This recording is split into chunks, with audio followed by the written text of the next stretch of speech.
مرد و زن بچے اور بچیاں بھی سبھی، مرد و زن بچے اور بچیاں بھی سبھی، علم حاصل کرو، علم حاصل کرو۔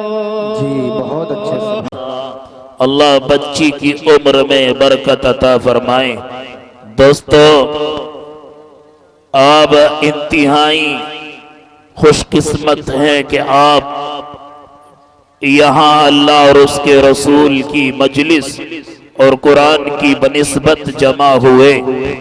میرے بھائیوں، صبر کا پیمانہ تھوڑی دیر اور پی کے رکھیں، انشاءاللہ تعالی آپ کے صبر کا اللہ پھل دے گا۔ یہاں بیٹھنے پر اللہ آپ کو اجر عظیم عطا کرے گا۔ آئیے، اس سے قبل کہ حضرت مولانا شاہ ابرار الحق صاحب دامت ذلہ کرسی خطابت پر جلوہ گر ہوں، آواز دیتا ہوں عزیزہ صوفیہ سلمہا کو، جو صاحبزادے ارجمند ہوتی ہے محمد جاوید، وہ تشریف لائیں اور اپنی تقاریر سے ہم سب سامعین کو محظوظ فرمائیں۔ انشاءاللہ بہت جلد آپ بیان و خطابت کے ماحول میں آپ کو لے چلوں گا، اس لیے تھوڑی دیر اور صبر کا پیمانہ پی کے رکھیں۔ السلام علیکم ورحمۃ اللہ وبرکاتہ۔ الحمدللہ رب العالمین والعاقبۃ للمتقین والصلاة والسلام علی نبی الکریم، اما بعد فاعوذ باللہ من الشیطان الرجیم، بسم اللہ الرحمن الرحیم۔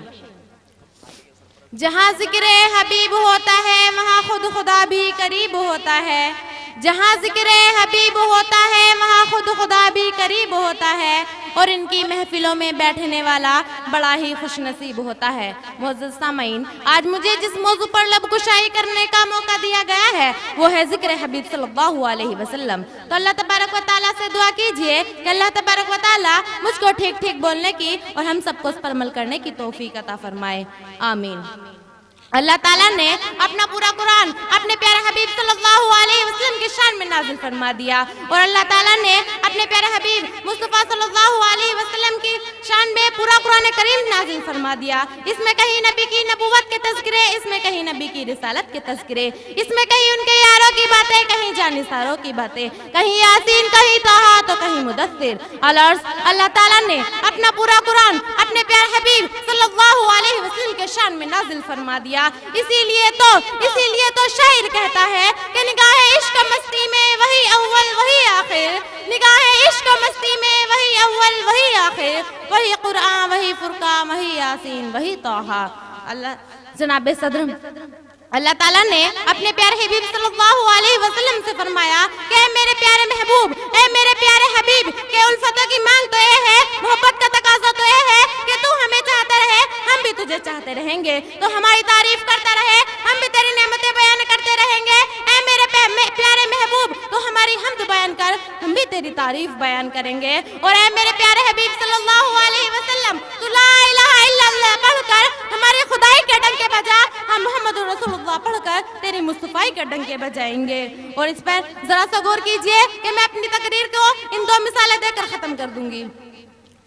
اسلام کی بنیاد کلمہ ہے جسے ہم سبھی لوگ پڑھتے ہیں، لا الہ الا اللہ محمد رسول اللہ۔ اب اس پر ذرا سا غور کیجئے، اگر کوئی شخص صرف لا الہ الا اللہ پڑھے اور محمد رسول اللہ نہیں پڑھتا تو کیا اس کا ایمان مکمل ہوگا؟ نہیں، ہرگز نہیں، اس کا ایمان مکمل نہیں ہوگا۔ اگر کوئی شخص نماز وضو کرے، نیت کرے، اس نے سب کچھ کر لیا، اس نے نیت بھی کر لی، تسمیہ بھی پڑھ لی، ثنا بھی پڑھ لی، رکوع بھی کیا، سجدہ بھی کیا، لیکن تشہد نہیں پڑھا تو کیا اس کی نماز مکمل ہوگی؟ نہیں، ہرگز نہیں، اس کی نماز مکمل نہیں ہوگی۔ اسی لیے تو اللہ تعالیٰ نے اپنا پورا قرآن اپنے پیارے حبیب صلی اللہ علیہ وسلم کی شان میں نازل فرما دیا اور فرمایا، اے میرے پیارے محبوب، اے میرے پیارے حبیب، الفتوں کی مانگ تو یہ ہے، محبت کا تقاضا تو یہ ہے کہ جہاں جہاں میرا نام ہوگا پھر تیرا نام ہوگا، کلمے میں پہلے میرا ذکر ہوگا پھر تیرا ذکر ہوگا، حشر میں پہلے میرا ذکر ہوگا پھر تیرا ذکر ہوگا، اذان میں پہلے میرا ذکر ہوگا پھر تیرا تیرا ذکر ہوگا. اور اے میرے پیارے محبوب، اے میرے پیارے محبوب، کہ محبت کا تقاضا تو یہ ہے، الفتوں کی مانگ تو یہ ہے کہ تو ہمیں چاہتا رہے، ہم بھی تجھے چاہتے رہیں گے. اب میں اسی پر اپنی اس اشعار کے ساتھ اپنی تقریر کو ختم کرتی ہوں کہ نگاہیں عشق مستی میں وہی اول وہی آخر، نگاہیں عشق مستی میں وہی اول وہی آخر، وہی قرآن وہی فرقان وہی یاسین وہی طٰہٰ وما علینا الا البلاغ. السلام علیکم.